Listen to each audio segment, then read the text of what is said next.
Welcome to another edition of On the Hash with Hatfield. Like, share, and subscribe to our Cova Sports TV YouTube channel, wherever you may be tuning in. We thank you for doing so on this particular Friday, the 22nd of November. We're 6 days away from Turkey Day and Thanksgiving.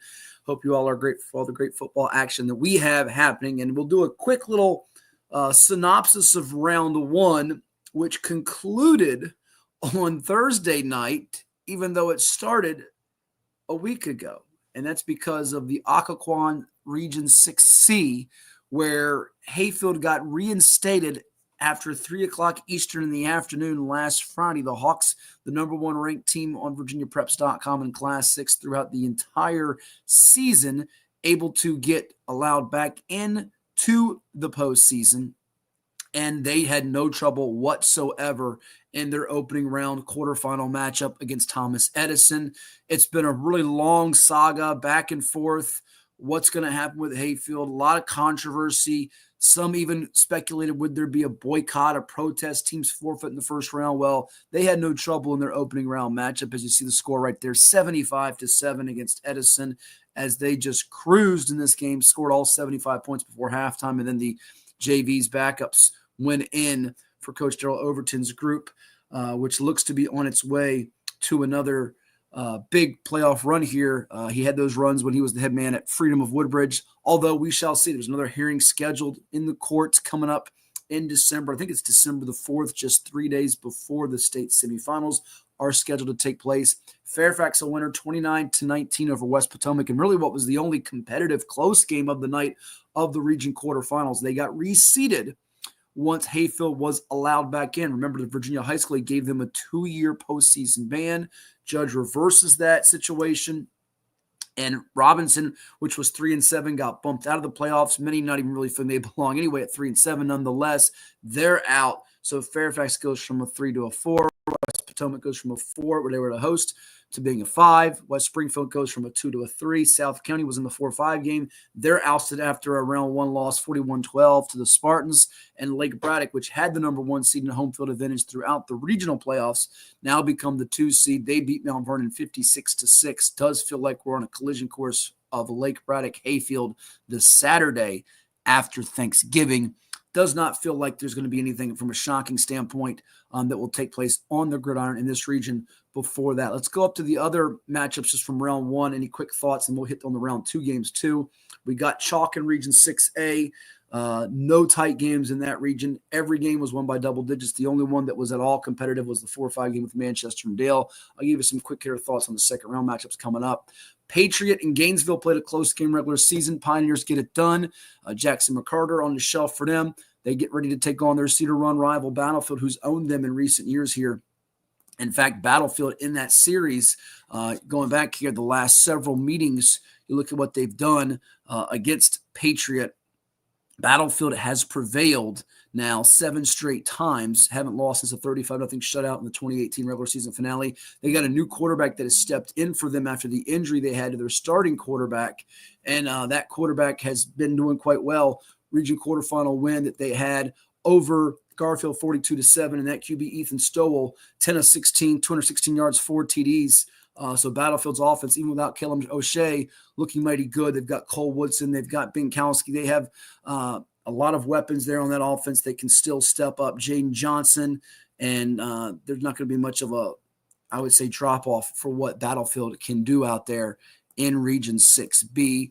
And let's go to Region 6D, Madison Westfield. It's a rematch. This was a game that was 26-21 in the regular season, the last go round. So we'll see if this one ends up being tight in this particular encounter. Westfield had a little bit of a battle on its hands with Herndon its last time out. So we'll see what goes on in this game. Washington Liberty continues to be a great story. They're 11-0. They've never won multiple playoff games in the same year, so we'll see if this takes place as they take on Langley, who took care of business against George Marshall 42-14 in its quarterfinal matchup. Quickly scan the other regions for a moment here, and then we'll give you some second round takes from 6 and 5 and take a timeout, do 4 and 3 a little bit later, as well as 2 and 1. First round games here in Region 5A. The real stunner was Deep Creek beating Cox. We had Andre Twine on our show, 757 Saturday Sports Talk this past weekend with yours truly and the coach Ed Young. If you missed that, it's up on our Cova Sports TV YouTube channel. You can also find it on virginiapreps.com. Our conversation with Coach Twine, his team winning it with gritty defense. They stopped a 2-point conversion from the Falcons there, whose season's done at 9-2. Second year in a row, they've been a number 2 seed, and they're out. Kempsville had a double-digit lead on Indian River. It goes away as Indian River explodes in the third quarter behind the great rushing of Rayvon Moore. Now they get Green Run. Compelling second-round matchup because why? Last year, it was Indian River ousting Green Run in the regional final. I'll give you some thoughts on that matchup coming up. Will it be a repeat of that? We shall see. Green Run lost that game 10-7, and the only time they've beaten them in their 6 ever playoff meetings was back in 2021 in the region semis by a count of 27-7.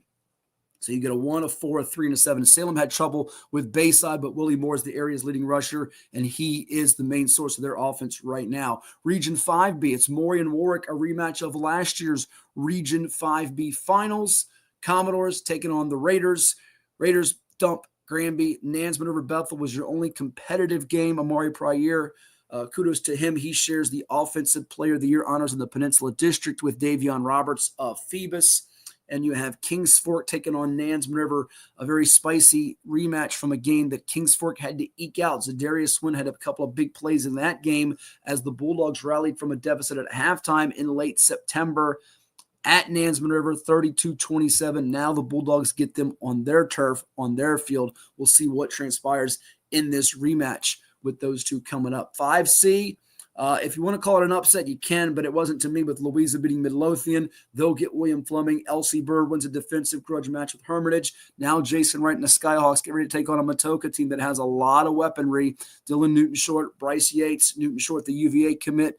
You have Yates, the Pitt commit, who's playing QB. They doubled up P.H. Roanoke, the 7th seed, who got a 1 seed last year and got beat by the 8th seed a season ago in William Fleming. And Region 5D buys for Riverbend and Briarwoods, who will host Massaponax and Stonebridge. So odd and ironic that Massaponax is 2-9, and their only 2 wins were against Massaponax to start the season and begin the postseason. Independence is done at 6-5, though they've beaten Tuscarora this year, though they've beaten some teams of quality. And Stonebridge record doesn't look good at 4-7, but they have a history of playoff success. They avenged their regular season loss to a Light Ridge team that has some talent on its roster, including Xavier Dillard and Al Honesty. You'll see on our ticker scrolling across. Both are committed to William and Mary. We've got a guest going to William and Mary coming up on our show here on the Hash with Hatfield. We've got a couple of special guests that will join us here on the program momentarily. Going over to Class 4, Region A, you had Churchland winner over War Hill. They get the mighty giant that is Phoebus with the state's longest winning streak. Hampton visiting Smithfield after their 45-8 waxing of Denby. Packers get to host the Crabbers. Who would have thought that many, many years ago in the playoffs in the 1990s? Crabbers alums must be saying, what in the world's going on here in 2024? Region 4B, I think this is the best region. It's my opinion. I've been saying it since August. You've got Huguenot visiting Verona. How about Huguenot? An 11-0 number 3 seed, 49-14. Their level of great play maybe went down just a peg at the end of the regular season, but now they try to pick it back up against Verona, who's picking up a lot of steam, 9 straight wins since the double overtime loss to Indian River early on in the campaign. Dinwiddie hosts King George, a rematch of what happened last year when it was King George, the Foxes, getting to the state playoffs, eventually losing to Phoebus 25-13 in the state semis after they took out Dinwiddie 46-29 in the region semis and Verona 24-14 in the Region 4B title game. Let's move it down to 4C. John Champ and Tuscarora had byes. They'll get Loudoun County and Woodgrove, 2 teams that squeaked by their opponents in Loudoun Valley and Heritage of Leesburg in the quarterfinals. Got a couple quick thoughts on that game, on those 2 games coming up. Region 4D, GW Danville. I called it on my picks last week. I thought the 8 seed Easy Glass had a great chance to pull the upset. Why? They beat Heritage of Lynchburg in the Jug Bowl. Danville's had a couple of close results, Magna Vista being one of them. They had that early season blemish against Dinwiddie. Now they get Salem, who's been their kryptonite. We'll tell you more about that as we move it along. Salem gets by John Hanley. Jefferson Forest all over Orange County. I don't know why Coach Young picked Orange County in that game in Sharando at 48-7 over James Wood. They're 10-1 and one of the quieter 10-1 teams in the entire state. You got in Class 3 here coming up, semifinal games. Lafayette Colonial Heights Our special guest is from the Lafayette Rams, one of our two special guests. So stay tuned for that, all you LHS fans, Bay Rivers football fans. Tab upsets Hopewell 24-13, second in a row. Hopewell gets knocked out. Norcom 28-0 over Heritage. Not sure enough people are paying attention to how good Norcom is when you look at the teams they play that are not at that elite level. The elite teams that have beaten them, the Mauries, the Thomas Jefferson of Richmonds, the Oscar Smiths, 3 or 4 losses to teams that are unbeaten right now. So Norcom, if they can take a step up in class, win this game as expected, them and Lafayette Region 3A final might be a better battle than some are anticipating. We shall see. Thomas Jefferson of Richmond, a shutout of Culpeper. You also had Kettle Run by a running clock margin over Warren County. Now, this Kettle Run Armstrong game will be at Liberty. It will not be at Kettle Run. They moved the site of that game. Skyline over Brentsville District, which had won 3 consecutive Region 3B crowns. You've got Liberty Christian and Heritage of Lynchburg. Why is this game compelling? Well, they're Seminole District rivals for a long, long time. And in the case of Heritage of Lynchburg, they gave Liberty Christian its really only tough game of the season when you consider all their games have pretty much been blowouts for Frank Rocco's Bulldogs, led by the Clemson commits Gideon Davidson at running back, 3-time Seminole District Offensive Player of the Year, and Easton Ware in the trenches, the big lineman. It was a 34-27 one-score game that LCA prevailed in back in the regular season between those two programs. Allegheny, Turner Ashby, the only matchup in the semifinals between 11-0 and 11-0. I've got some thoughts on that matchup coming up and what will dictate it later on here on the Hash with Hatfield. That's Region 3C. Region 3D, you've got Abingdon, William Byrd, the 1-4 game. Byrd had an overtime affair with Stanton River, regular season, not the case there. How about the Lower Botetourt Northside game? What a game that was. And a salute to Michael Harvey. Though his team lost, he's a 2-time state champion in basketball.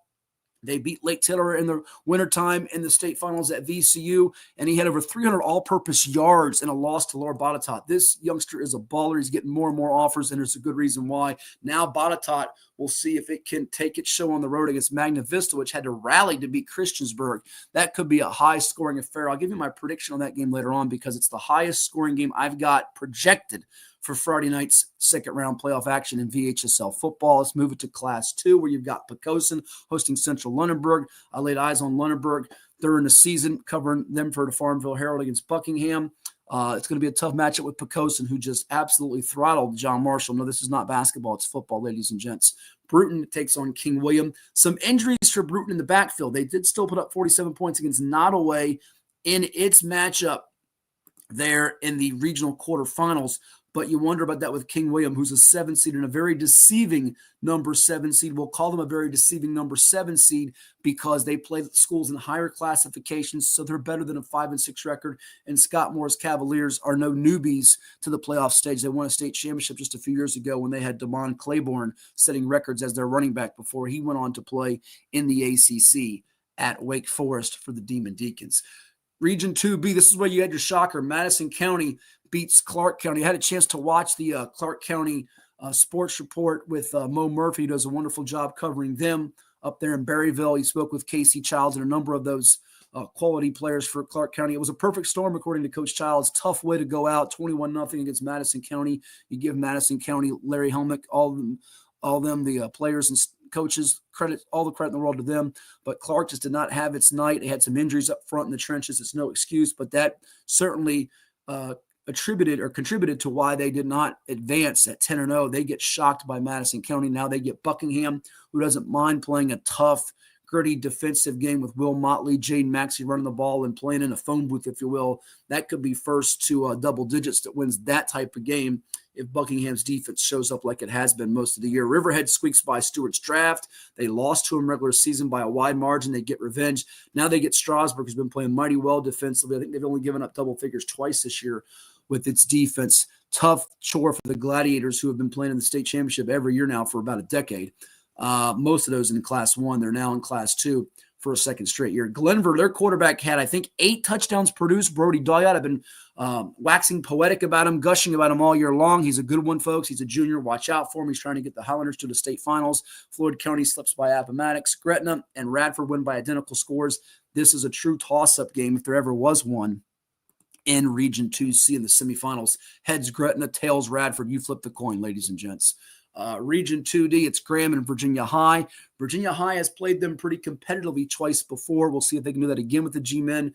Ridgeview all over Tazewell. Now they get Union. The Bears winning a low-scoring 12-0 shutout of Gate City. Union brought the defense. They might need more offense to outlast Ryan O'Quinn and the Wolfpack in that one. And then in Region 1A, as we go down to Class 1, it's Rappahannock, Westmoreland, Northumberland done at 6-5. Surprised they didn't win more games than what they did this year.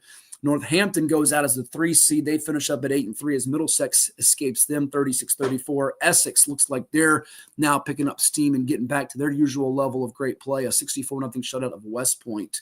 And then you have Region 1B, Alta Vista got the bye. They host Sussex Central, who outlasted Surrey. Buffalo Gap, Brunswick, another toss-up game to me. I don't look at the records too closely with 5-6 taking on 7-4. They've split their 2 previous playoff encounters. Region 1C, you got Bath County and Narrows. Narrows lost to them by a pretty hefty margin in the regular season finale. Grayson County, George Wythe, some thoughts coming up on that as we move it along because there's some history between those 2 programs in the Mountain Empire District and Region 1D. Another low seed pulled a shocker. There were some 7s that won, just one 8 seed, but a few 7s and 6s won, and Patrick Henry Glade Spring was one of those with Tyler Barrett, 2-way lineman who's committed to Georgetown. You might have seen that scroll across our ticker earlier. He helped lead the way for the Rebels as they get ready to take on the Spartans of Eastside from Coburn and Grundy, the number 5 seed, all over Honaker 66-30. In its matchup there. So before we take a quick timeout, let's give you some thoughts and the picks on the regions in Class 6 and in Class 5 as we go up to it now. You have Oscar Smith hosting Manchester. Look, Manchester's been on the big stage before. Championship runs when they had Brendan Clark at quarterback, who went on to Notre Dame, then came back to Old Dominion. Jason Harrell, first year as the head coach there. This team, I wonder if they have enough offensive juice against this Oscar Smith defense, which is flying around all 3 levels. You got Jordan Rayner up front on the D-line.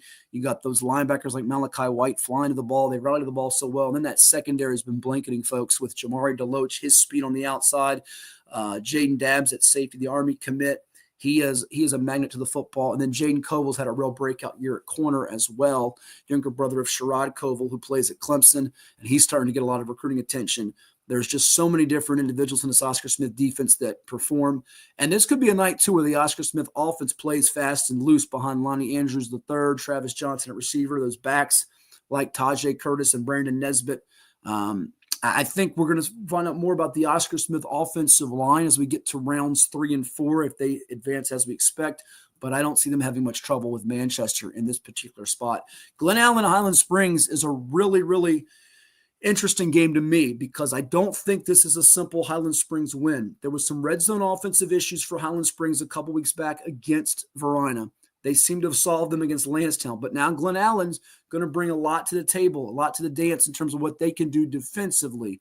Dallas Chavis has been running the ball extremely well for Malik Sexton, who we spoke to earlier in the year during On the Hash with Hatfield. This is a game that could be played in the upper 20s. I've got it 24-16 Highland Springs, but if you tell me Glen Allen's winning this game and even pulls it out, though Highland Springs has won all 6 meetings before, it wouldn't stun me. 1,000-yard season for Chavis. You've got Nana Utzi's been playing well for them. Camden Tiller on defense is a pick-6 machine. He's an interception takeaway threat.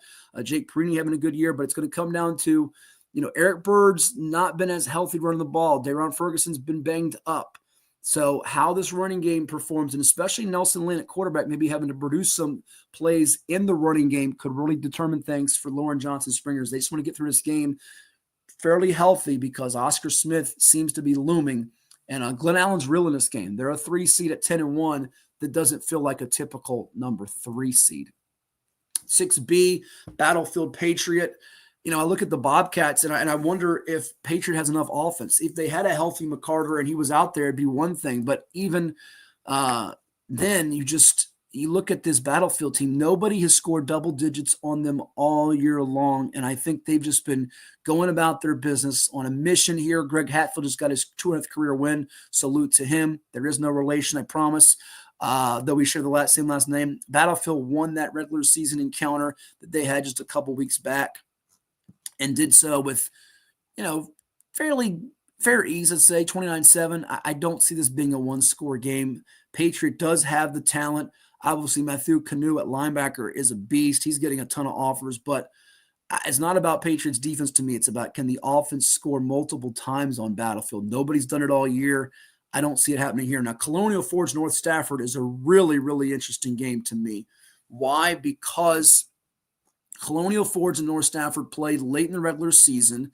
North Stafford won it 27-7. It halted an 11-game losing streak in the series.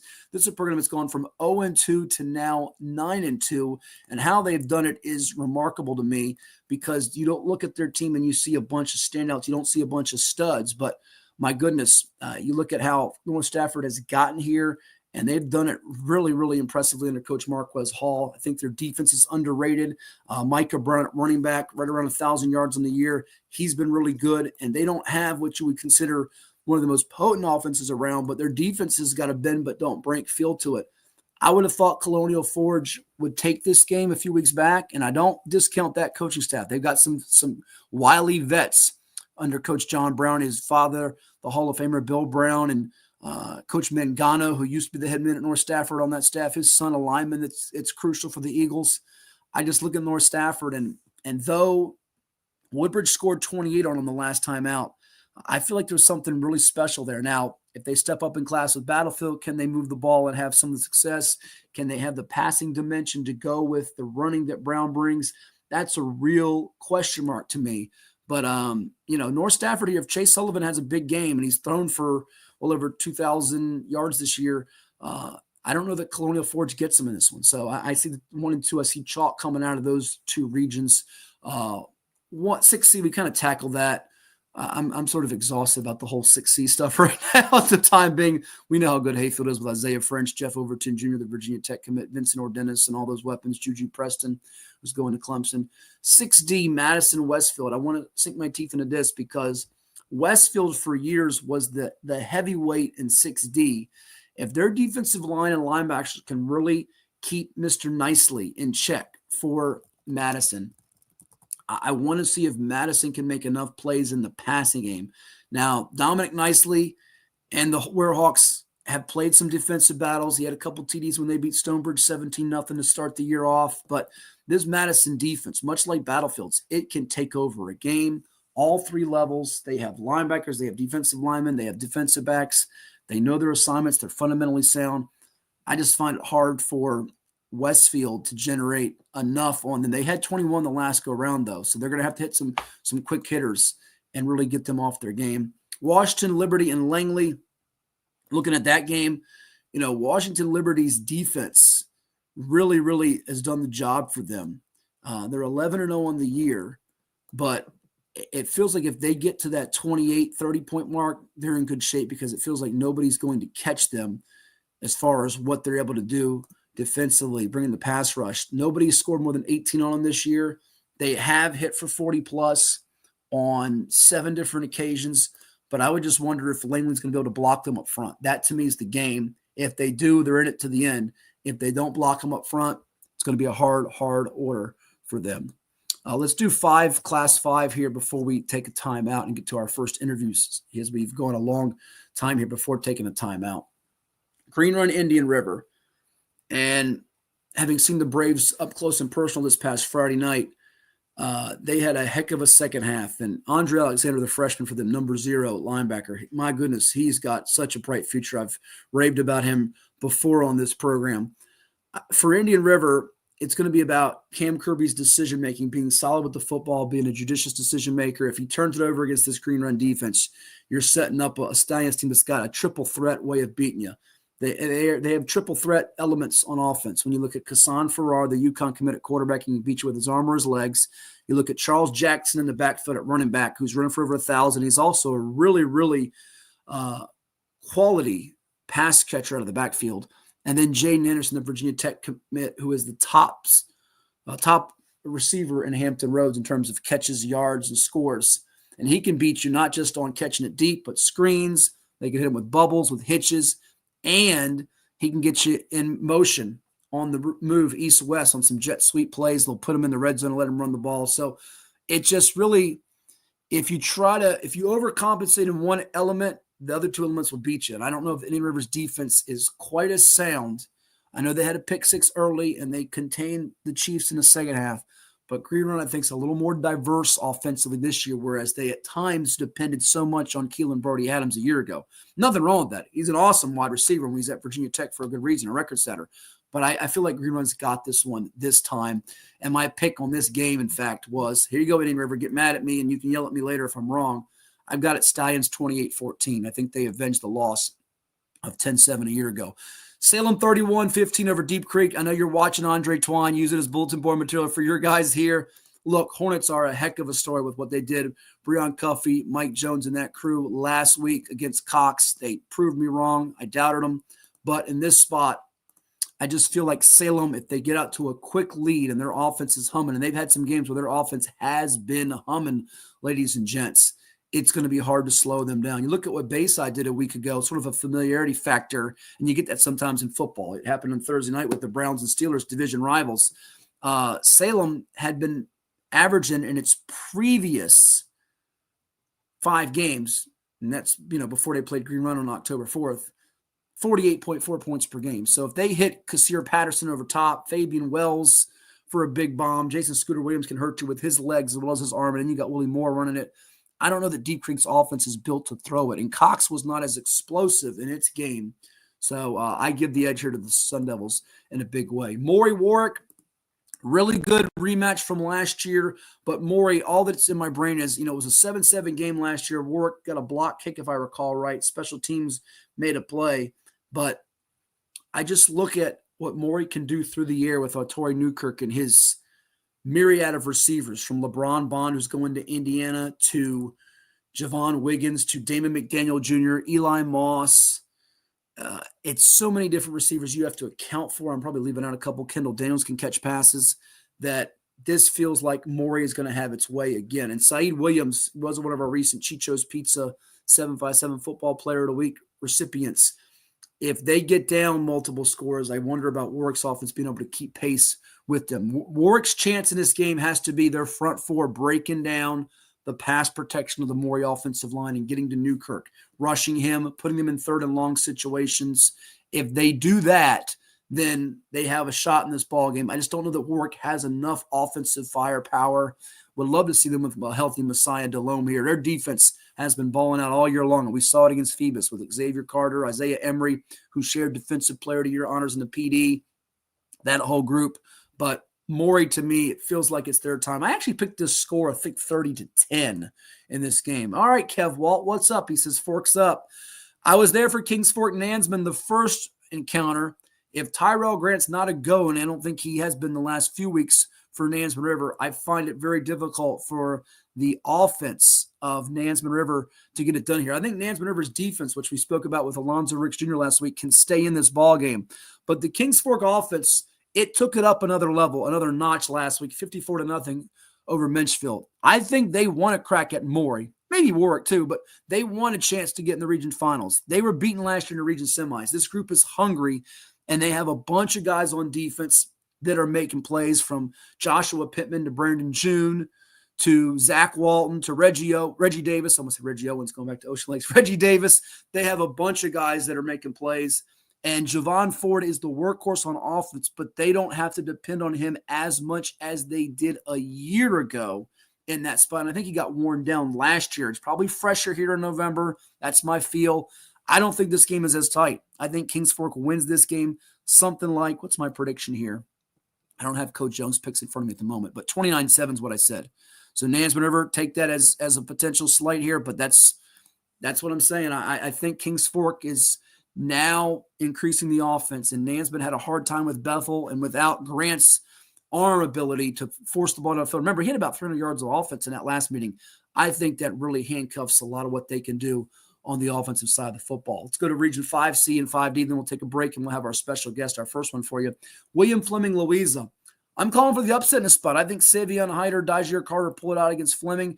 Fleming, they beat Prince George 30-7, but I think that score's a little deceiving. I wonder about them up front. If Malachi Coleman does not get a lot of room to run, this could be tough for them. If Fleming has enough room for him to run, I think they'll ease into this game. But Louisa can strike quick in a game, and if Fleming gets behind, I want to see how they counteract that. They lost that game late in the year. They probably shouldn't have to Stanton River. And I just wonder about their psyche, though they are at home. I'm taking a flyer on Louise in this game. Maybe Fleming will prove me wrong like GW did as a 1 seed last week. Bird, Matoka.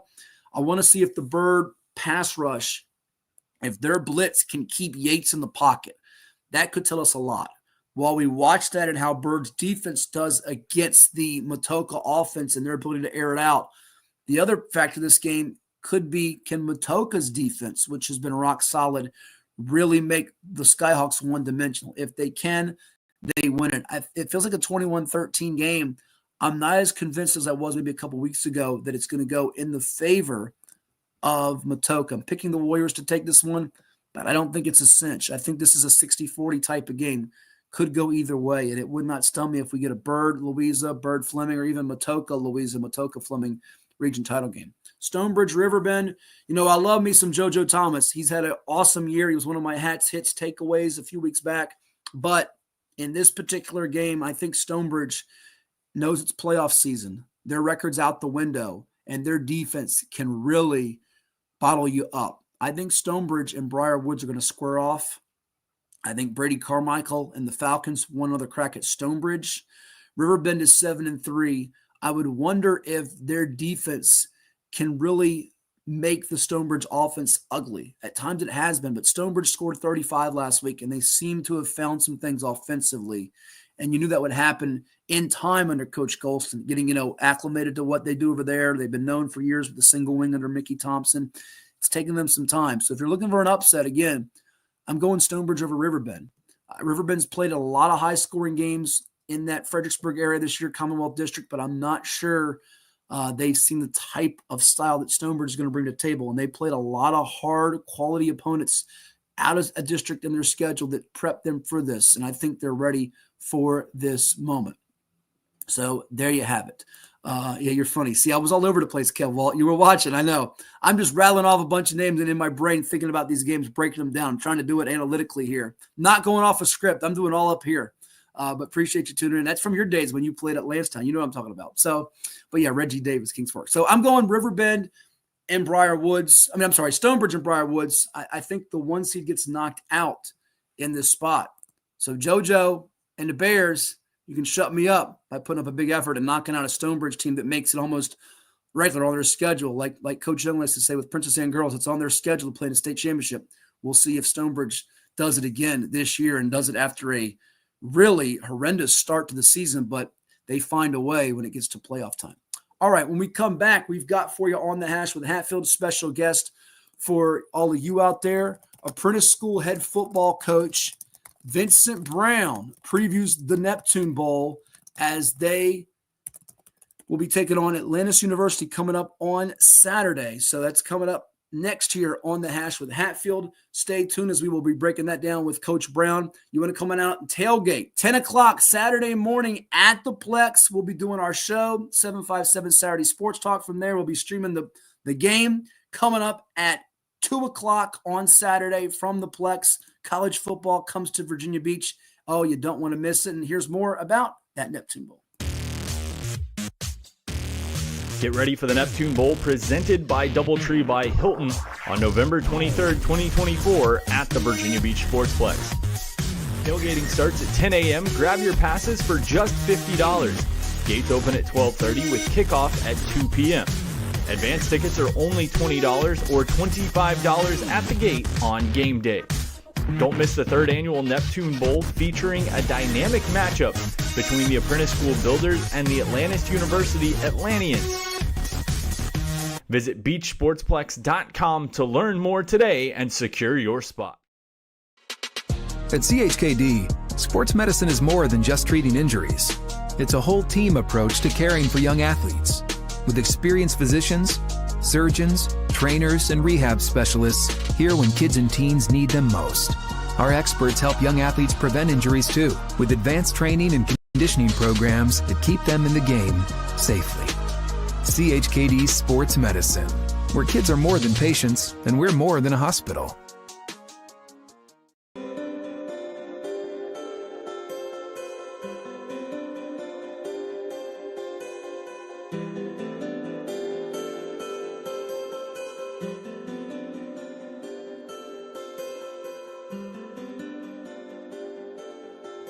And welcome back to On the Hash with Hatfield. Like, share, and subscribe to our YouTube channel on Cova Sports TV. And we have a special guest with us. He is the head football coach of the Builders from the Apprentice School, who will be in action this coming Saturday at the Virginia Beach Sportsplex in the Neptune Bowl as they take on Atlantis University. We say hello to Coach Vincent Brown. Coach, thanks for stopping by. How's life treating you here as we're in November? It's that time of year. Football is always exciting, and it should be a fun one on Saturday. Well, it's November. First and foremost, thank you for having me. It's November, so we know it's gearing up for bowl season, playoff season. Teams are finishing up their schedules, and so we're excited. We're able to finish above 500 and go out and prepare for a bowl game. So our student body is excited, our players are excited, and our coaches have been hard at work. That's tremendous. Let's talk about your background a little bit before we dive into this matchup and your key performers, because I know you have a very interesting journey from your days playing and getting into the sport of football as a coach. And you have some also fascinating members of your coaching staff, one of which I know has played in the NFL from my favorite team, the Arizona Cardinals, was an offensive lineman and got to go to the Super Bowl in Elton Brown. But just kind of take us through your bio and background and those that help make your program what it is. Well, after my playing days, I actually attended the University of Memphis and Morgan State and had some opportunities after college to go and play in the professional leagues, whether it was the indoor or work out with the pros and, NFL Europe overseas and some teams overseas. And so when I was in the midst of coming out of the combine and my private workouts, end up deciding I had a choice between going to play ball in Canada or go into the Arena League. So that was my two options coming out, hoping that I would be able to get some more tape in and get reevaluated by the NFL. Well, lo and behold, during my first season, I suffered an injury that kind of set me back. But, I always just had a passion for the game of football in itself. And so some doors opened up overseas where I was able to go over and play in Italy and play in the United Kingdom. And so after my playing career, I had so many young people. We used to do so many camps over there, and they were just so intrigued about the game of football. And when I started to learn that football was not only just in the States and in the European leagues, but in countries like Africa and countries like the Saudi Arabia, so many places you would never think there was football, right? Japan, Germany, Austria. So I got into coaching overseas, and so I began my coaching journey there with a couple clubs overseas with the Coventry Jets. And so from there, came back home. I coached there for a year and a half. Came back home and was offered a job with Lewisburg College. And that was my first American coaching job down in Lewisburg College. I was the defensive line coach and strength and conditioning coach. And we ended up having a great year, actually one of the best years in the school's history at the time, and ended up going to a bowl game. And I knew right then and there that I just had a passion for coaching football, helping young people succeed and reach their goals and dreams, and building character through the game of football, which is some of the pillars of our program, helping young people become leaders. Through that, my journey took me to Gallaudet University in Washington, D.C., which is the school for the deaf and hard of hearing. Well, we ended up having the best record in school history there as well, and going to the playoffs for the first time, and having a playoff appearance, which was huge, which we were on the news and everything of that nature. And I had joined Coach John Davis there. From Gallaudet, I ended up making a transition to Campbellsville University. I kind of wanted to go up in the ranks, and so I made a transition to scholarship football out in Campbellsville, Kentucky, and we ended up having a great season there. So I've been blessed that my journey's been great. I had a great season there. I got a call from Coach John Davis when he took over as the head coach here at Apprentice School. And it was an easy decision for me because we had always talked about if one of us got the opportunity that it was a no-brainer to bring the other one in if the opportunity was right. So end up joining John here, and we end up rebuilding the program. I can remember our first team meeting here at the Apprentice School, which they've had a a huge history of football, over 100-year history here. But our first team meeting, we had 12 individuals. And so you can imagine me coming from NAI and scholarship football to a meeting of 12 individuals and figuring out, okay, what are we going to do? But luckily for us, we made the transition. We went out. We started to work from day one, and then we ended up building something special. And we ended up winning our first national championship here at the school, which was an amazing feat. And then I'll say 2 years into that, when the COVID season hit, Coach Davis decided to take another opportunity. And I met with the head of the school, the director of the universe of this school, and decided to take on as the head coach. I had a lot of relationships here. I love what the program offers young people, how they set young people up beyond sports and beyond the 4 years of college education and have some guarantees in place. And I thought it was one of the best opportunities in the country. And so we've been able to take over the program. We end up winning, going 9-1 and having some great battles against some ODAC teams and CNU crosstown rivals. We end up having, I was able to secure that game and schedule it, which to us is the biggest game in this school's history, to go over there and compete against those guys, knowing that the next year they went to the playoffs in the NCAA. So we've been doing a tremendous job here. I have a great coaching staff. I have a great support staff, and we have some great young men. So I've been blessed all the way through. Yeah, it's a really fascinating journey because you don't hear often, like you said, having that international flavor to your coaching odyssey here. You think of it maybe in a sports like, say, basketball or soccer or something of that nature, but really cool for you. And you're a native of Detroit, Michigan, and graduated from EC Glass High School in Lynchburg, correct? Absolutely. Absolutely. You have an appreciation of athletics and all over the globe, not just in the 757, but all over the state and beyond our state boundaries. And as we dig into your team here and this matchup on deck here, your coaching staff, you just hit on it briefly.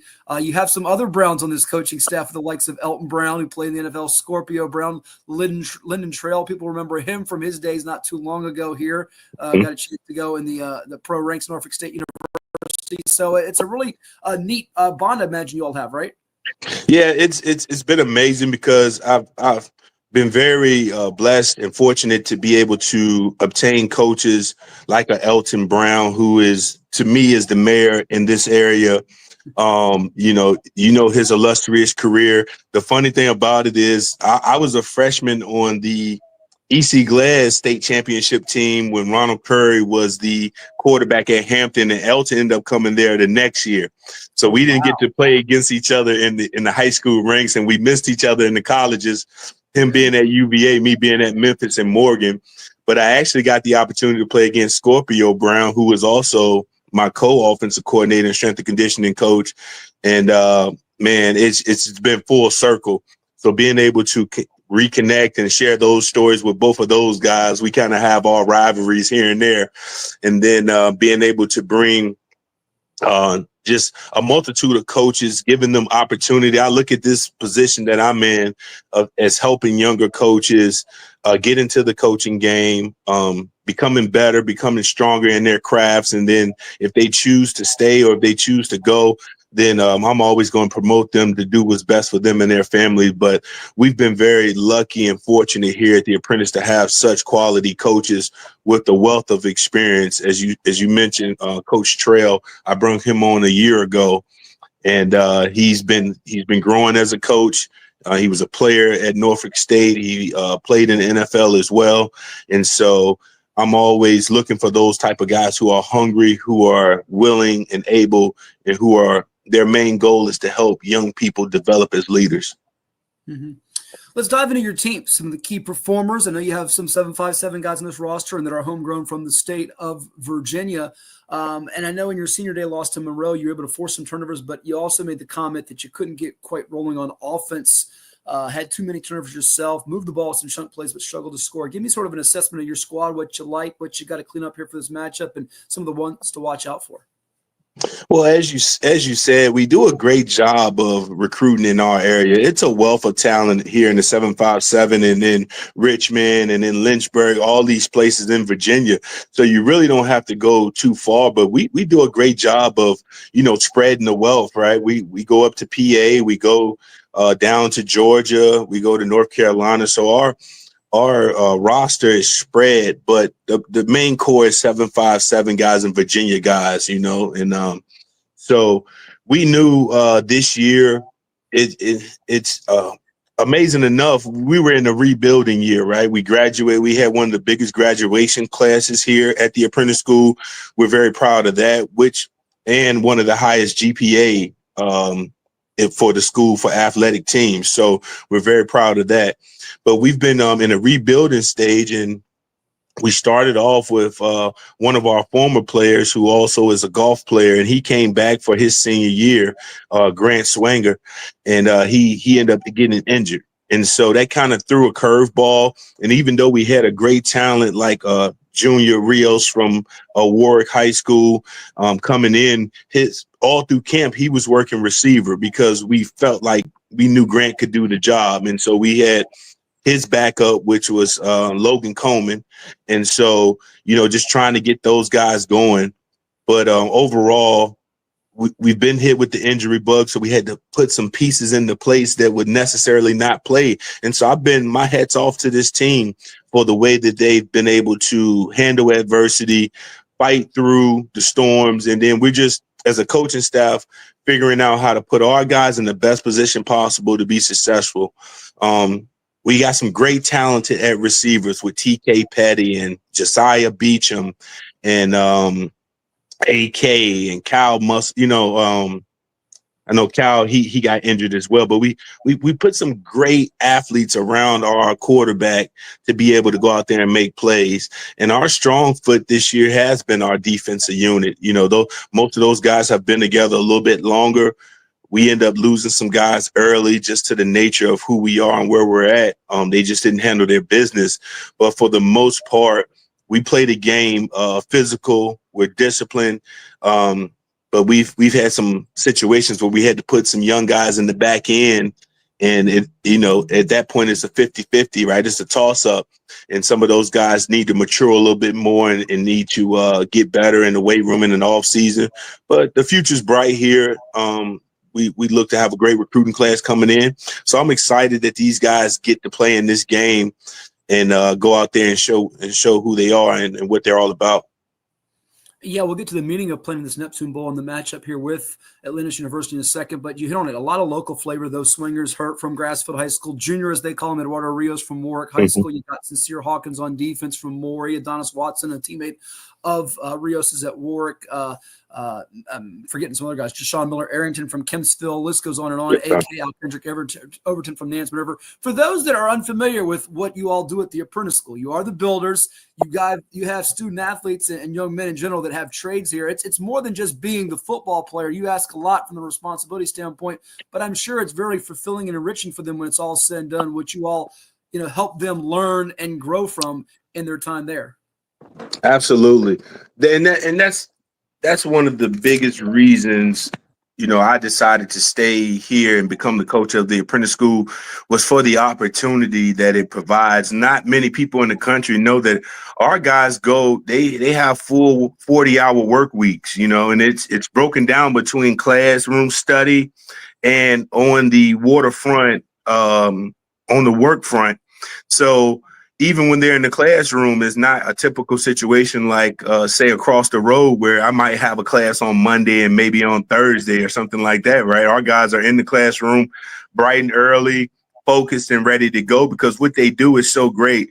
Being able to be a part of and build and maintain the aircraft carriers and submarines for our U.S. military, to me, is one of the best jobs that you could have in the world, and so much pride that goes into that. So we try to stress that with our young men, understanding that, yes, it is a work piece. It is a educational piece. It's a development piece.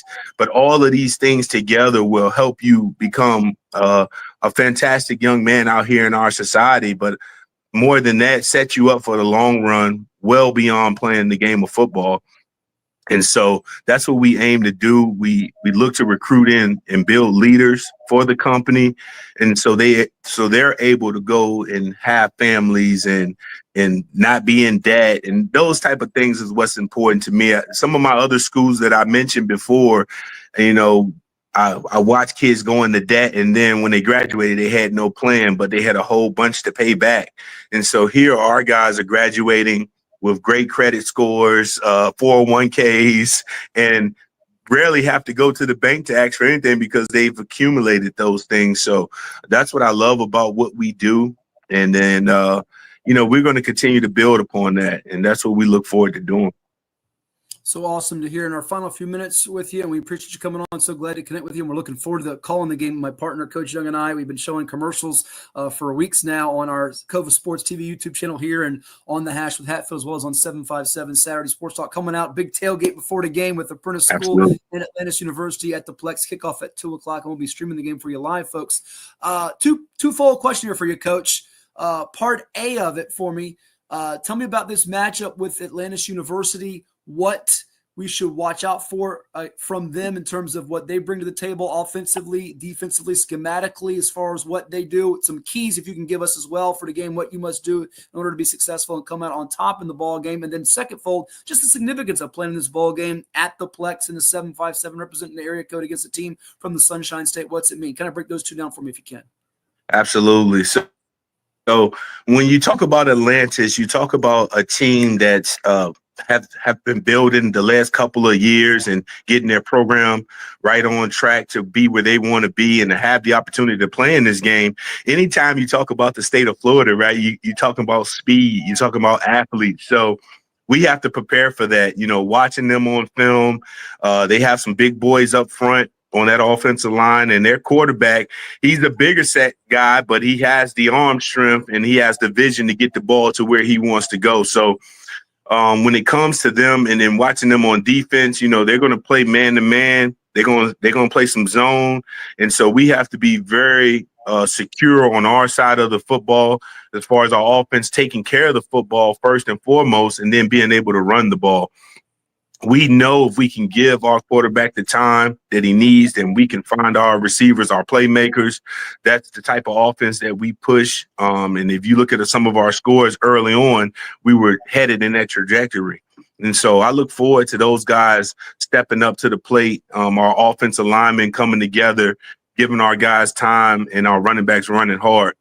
On the defensive side of the ball for us, it's our strategy has always been the same. We're going to play aggressive football. We have to tackle, and then we have to create 3 or more turnovers. That's been the staple since I've been here at the Apprentice, and when we brought in the 24K turnover hat.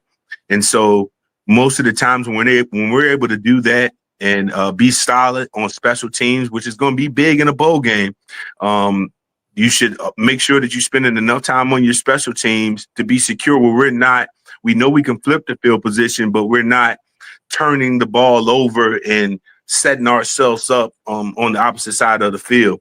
So we've been putting a lot of emphasis into our special teams, and they have gotten better over the last 2 weeks as well. And so for us, we go out there, play the game to the final whistle, and go out there and give us everything that we know that you can give us, and we'll live with the result. Well, it should be a fun one coming up on Saturday at the Plex. Neptune Bowl, 2 o'clock kickoff as the Apprentice School Builders try to finish above the 500 mark, playing host to Atlantis University. Coach Vincent Brown, thank you so much for stopping by. All the best. We'll see you on Saturday, and have a good one. I really appreciate it. Everybody come out. It's going to be a great time to celebrate a great game in the 757. Come out, support your Builders. Thank you so much, and I look forward to seeing you there. You bet. Vincent Brown, our guest here on the Hash with Hatfield. We'll take a timeout and come back with more, including some of the high school football playoff matchups for this weekend. It's on the Hash with Hatfield on Cova Sports TV. Stay tuned.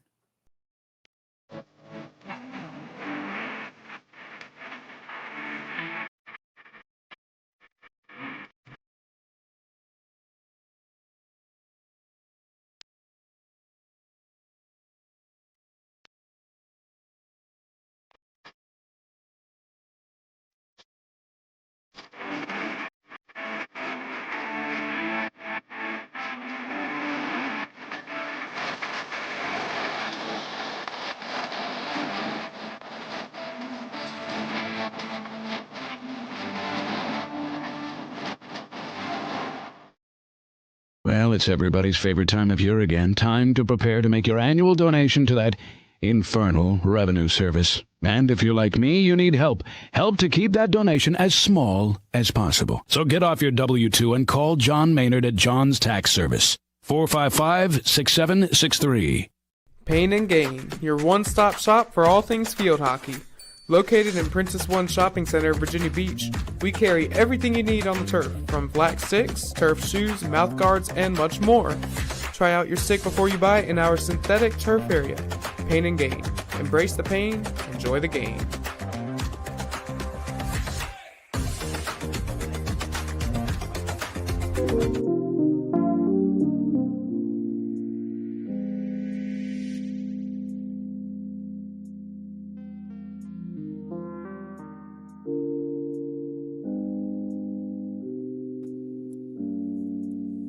Welcome you back to On the Hash with Hatfield. Like, share, and subscribe to our Cova Sports TV YouTube channel, wherever you may be tuning in. We thank you for doing so. We're on, of course, Cova Sports TV on YouTube, Apple, Spotify, VirginiaPreps.com, LinkedIn, Facebook, X, Instagram, all over the web. We thank you for checking us out. Let's go back to some of the playoff matchups. We got Brayden Smalls coming up from the Lafayette Rams, a William & Mary commit to chat with us. We appreciate Vincent Brown from the Apprentice School stopping by. Let's go to now Class 4 and Class 3 before we take a timeout and bring on Brayden Smalls of the Rams. Phoebus and Churchland, the Phantoms, that defense, those linebackers, Caleb Tillery, Brendan Thompson, I just think they're too much here for the Truckers. And it's a matter of, can Churchland score? And if they do score, how much? I know they have Dontavius Booker, who's one of the best backs around. Devontae Brown, really good receiver for them. Young quarterback, the people are high on the freshman Logan Wynn, but my goodness, Phoebus's defense is a different animal here. Hampton and Smithfield, tell you what, I'm fascinated to see who can dictate the flow, the pace, the tempo this one. It's Marcus Chapman and that Crabbers offense with some of the pieces around him, like the likes of Nehemiah Boyd and Casey Lassiter. And folks, or will it be the Smithfield running game behind Kenye Martin? Smithfield's passing game when they had Kyle Buggs healthy, they looked really formidable early on in the season. I wonder if they are. Now, they did get a bye week to get healthier, and Smithfield did put up in its last 5 games 39.2 points per game. So they had that little hiccup with Lafayette, beating them badly 47-0, lost the quadruple overtime game at home 34-31 to Poquoson, but they're going to need their defense to get home and collapse the pocket on Chapman to win this ball game, even in front of the home faithful.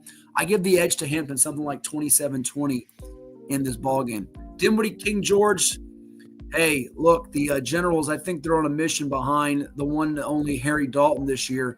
He is a different character, guys. He really gets it done for them, throwing the ball, running the ball. Although he does have some interceptions on the season 10, he has thrown 19 touchdowns for 1,680 yards. He's got 830 yards rushing and 14 TDs. Mikael Johnson's a really good weapon for them, catching it and running it. He's found the end zone 14 times, and he's got a host of receivers from Caleb Bowles to Kayvon Wiggins. Defensively, Generals might be a little bit underrated there too, because Robert Pettaway gets a lot of sacks. Brady Slade also coming off the edge. King George, to me, I want to see if their passing game can avoid that situation where they have to throw it deep on third downs. If they can get the running game established with Simeon Battle and Charles Johnson, that will take a load off their air attack. And defensively, I just know the Foxes are built this year to slow down what Dinwiddie does with its up-tempo attack and the way they play football. Huguenot Verona, this is a really compelling, fascinating matchup. I know my guy on VirginiaPreps.com, Danny Lewis, who does our outstanding central region, if you will, Richmond football coverage. He's got it as a nail biter. So do I. I think he's picking the Blue Devils by a whisker in this game, really close. Caleb Weiss at quarterback. He's had a heck of a year. Also playing defense, he's got a few picks as well. For Huguenot, it's going to be about, can these receivers, Evian Lewis and Markel Dabney, really impose their will on the game? Now, Verona's got one of their own in Damari Carter, who can certainly do it himself.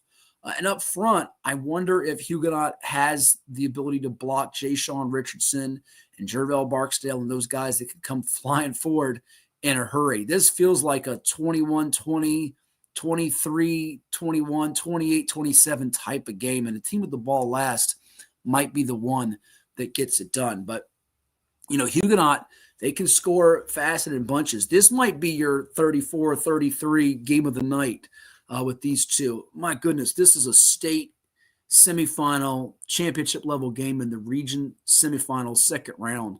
And as spicy and as good as that Maury-Warwick game is, where, I think so much of the attention's on the Maury offense versus the Warwick defense. We're forgetting about how good Maury's defense is with guys like Ari Watford and Leslie Hines coming off the edge and the Eastern District Defensive Player of the Year at linebacker and Carlton C.J. Smith making plays. They're back in getting interceptions with Matt Williams and some of those guys, Hunter Collins. I think we forget about these two defenses for Huguenot and Verona can really get the score down when you expect it to be a track meet because of the weapons and the speedsters that are on the field in this game. So don't sell short both of these back ends of their defenses. Verona's defense has grown up a lot from that first game with Indian River. And Huguenot, they have dudes that make plays. Dabney, as good as he is a receiver, he makes a lot of plays on defense from the linebacker spot too. I'm going to give the slightest of nods to Verona. I think a few weeks ago I would have said Huguenot, but I'm going to give the slightest of nods to Verona. The only thing that will shock me in that game is if it's a blowout either way. I do not expect either team to win by more than 16 points. Now watch it go be a 42-6 beatdown from somebody, now that I've said that out loud. Woodgrove, John Champ, Tuscarora, Loudoun County. Love the Woodgrove receiver, Connor Solomon. He's one of the best out there in the class of 2026, has a boatload of offers.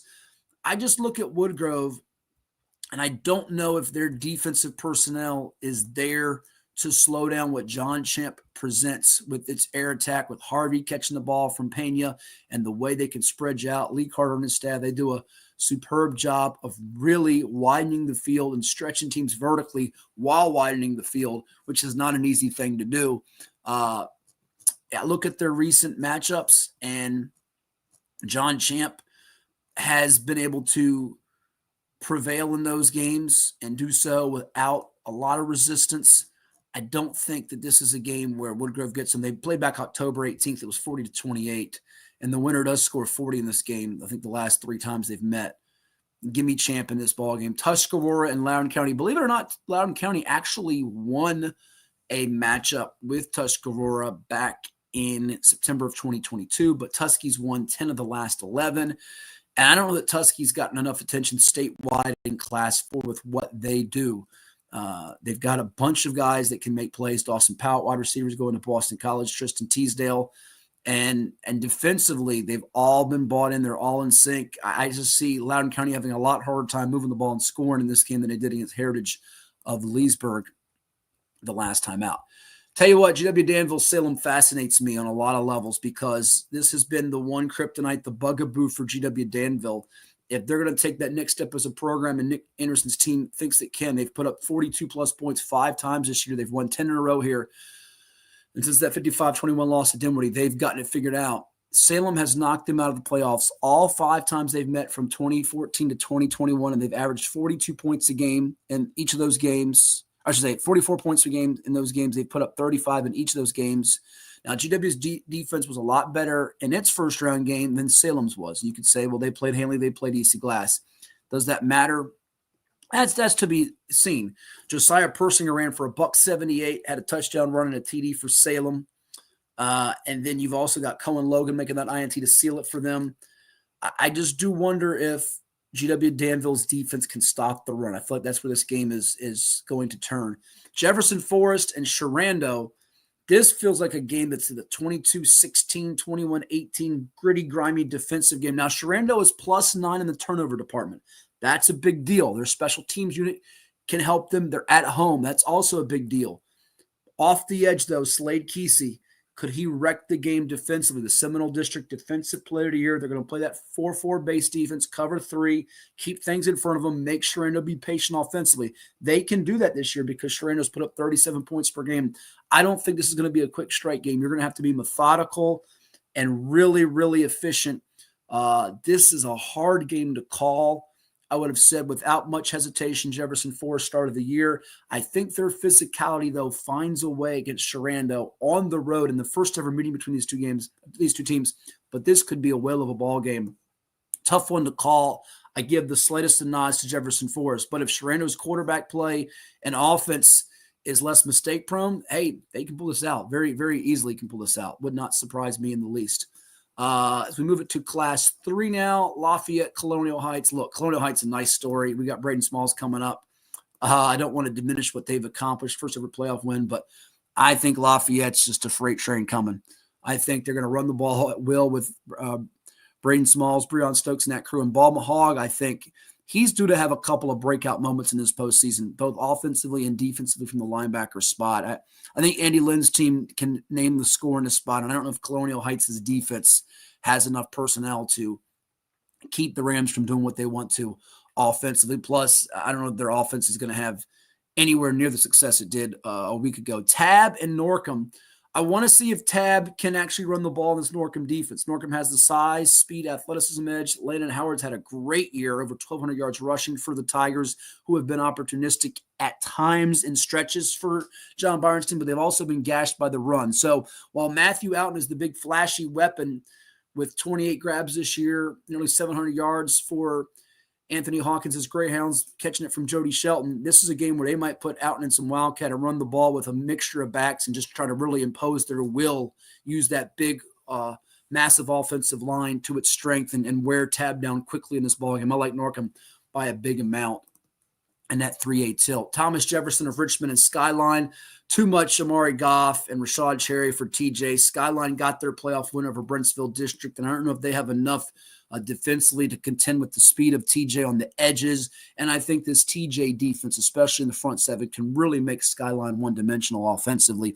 Armstrong Kettle Run, this is a heck of a game. Jackie Chavis, of course, for Armstrong has been the magnificent force all year long for them. For Kettle Run, Colton Quaker, he's a record setter. Kettle Run has just been outstanding. They've won 6 district titles, 3 regional crowns. Charlie Porterfield's got a heck of a team. Jake Mulhern at quarterback, being able to run it and throw it, and he's been very efficient this year, over 70% completions. I think he will spray the ball around and make the defense have to work. We're talking about the offensive player of the year in the Northwestern District, and I just think that diversity. Plus, they've got guys on defense. Dyson Tapscott, I think we might have mentioned it recently on one of our shows, younger brother of Jordan Tapscott, who went to Virginia Tech. He's got like 6 INT. I think there's going to be a couple plays made by this Kettle Run defense in a game that has a chance to end up being a high-scoring game. But Armstrong had that battle with TJ. They went another crack at him. I'm giving the slight nod to Kettle Run, even though it's not on their exact home surface, with a little bit of a change in venue for that matchup. Let's go down to 3C. Oh, I really love that Allegheny Turner Ashby game. I'll get to it in a moment. But Heritage of Lynchburg, Aiden Slash has been the gritty heart and soul guy all year long for Brad Bradley and the Pioneers. Tavian Clark, we know how good he is. Now, when these two teams played back in the regular season, I referenced it, LCA won it over Heritage of Lynchburg. It was a close ball game, 34-27. Davidson ran for 225 and 4 TDs. And the freshman quarterback, Tyler Jackson, found James Deo for a 51-yard TD in the fourth quarter that gave them the breathing room. Can Heritage of Lynchburg make LCA have to throw? They had 360 yards of offense in that game, but Heritage moved it well with 321 yards of offense. That, to me, is where this game basically shifts here. Tavion Clark, I think, is going to make plays, so is Slash, but Liberty Christian's defense has improved from that game, and they have not been budging much at all. So it's hard for me to make the sell that they knock them off, the Pioneers do, unless something was to happen to Davidson. Allegheny Turner Ashby, really good ball game here. Tell you what, in the case of Turner Ashby, they've got Micah Matthews, who's going to Virginia Tech football. Baseball was dinged up earlier. He's back now. Bo Baylor. They've been really good offensively, but I think what gets underrated is how good the Turner Ashby defense has been, giving up just 5.5 points per game. They got a trio of players with 100-plus tackles, including David Brenneman. Baylor was the district defensive player of the year. Now, Allegheny with that dual-threat junior quarterback, Desmond Jordan, we saw how great he was, and not just the winner over Radford, but the winner over Glenver, who we had number 2 in the state at the time in Class 2. Jordan's thrown for 31 TDs, run for another 16 touchdowns.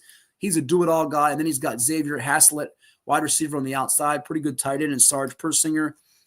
This is going to be a really tough game, but I think the Turner Ashby defense has enough to force some other guys to have to make plays and not let Jordan run wild in this game. I give Turner Ashby the nod, and I think they're going to see LCA again in the region playoffs in 3C. Abingdon, William Byrd. William Byrd's defense has been really, really good as of late. You see it, a shutout they just pitched. Abingdon's coming in this game, and I think there's a question about can they match them on the defensive side of the ball. Offensively, coming off a 52-point effort against Carroll County, you feel pretty good from that perspective. But I do wonder about, do they have the goods on the offensive end, because this Byrd defense was really, really good, lights out the last time out in its game that they had versus Stanton River. So, look, now William Byrd's offense can have some moments where it's a little clunky. And if that happens, Abingdon at home will move on here.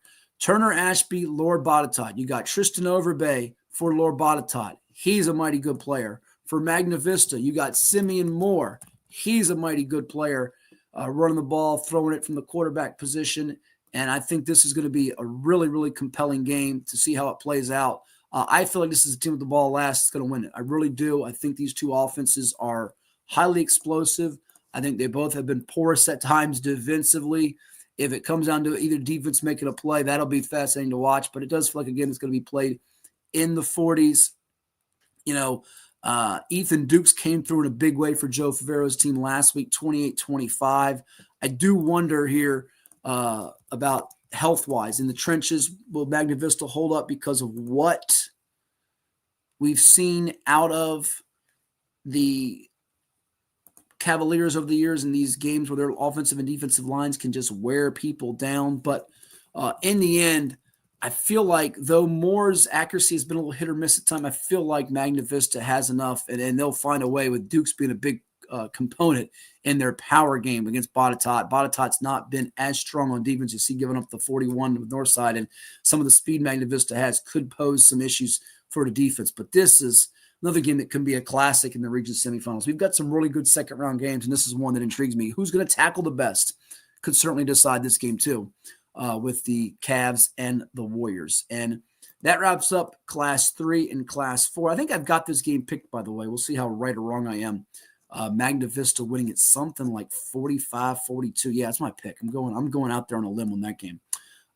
Stay tuned, folks. We've got more coming your way, including our conversation next with Brayden Smalls of the Lafayette Rams, who will be playing host to Colonial Heights in the second round. Then they'll try to get to the region final for like the 18th time.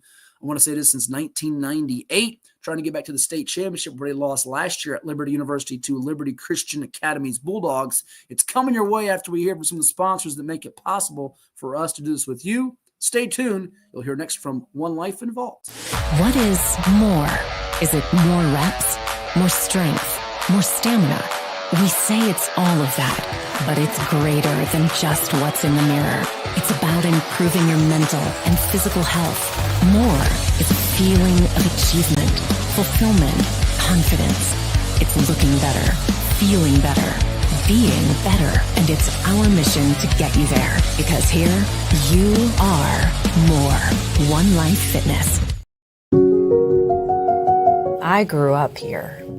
I know this town. I know the people here. More important, they know me. As a banker at Town Bank, we become part of the communities we serve. The people who bank with us, our members, know us. When you bank with Town Bank, you'll know your banker. You'll know you can reach us, and you'll know we're here for you.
And welcome back to On the Hash with Hatfield. Like, share, and subscribe to our Cova Sports TV YouTube channel, wherever you're tuning in, be it virginiapreps.com, Apple, Spotify, X, Twitter as they call it still, Facebook, IG. We thank you all for doing so. We have a special guest with us. He is one of the top running backs in the entire 757 area code and, of course, in the Bay Rivers District for the undefeated Lafayette Rams, who are roaring again at 11-0 on the season. He's rushed for 1,151 yards and 19 touchdowns, and he's headed to play his college football not far from home. He plays his high school ball in Williamsburg. He'll do the same for Mike London and the tribe of William and Mary. We say hello and congrats to Brayden Smalls. Brayden, good to see you. How's life treating you? You got to be excited and pumped for your new college home to be finalized now, huh? Yes, sir. Very pumped. Tell me about what made you choose Mike London and the tribe, and I understand you got a teammate coming with you as well. Yes, sir. Well, they're I love their culture. They have a lot of family there, like we do at Lafayette. So I love going there. They'll have family culture, and their coaching staff is like one of the best I've seen so far on my recruiting trip. So.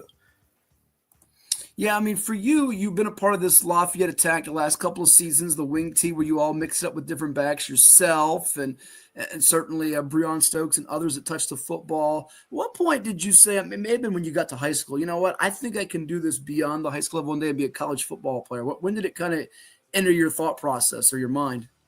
I've always wanted to play college football. That's been my number one dream.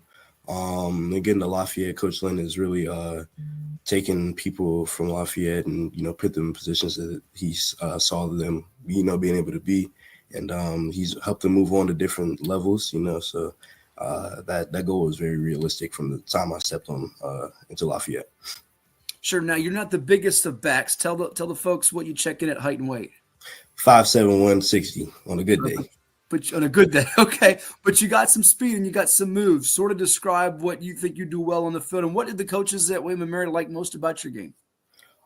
They like my ball carrier vision. That's definitely one thing that I've always made sure I have. You're not going to be a big back. You got to, make sure you can see everything at all times so you can react as quickly as you can. And then my quickness, definitely another thing that they saw in me. So.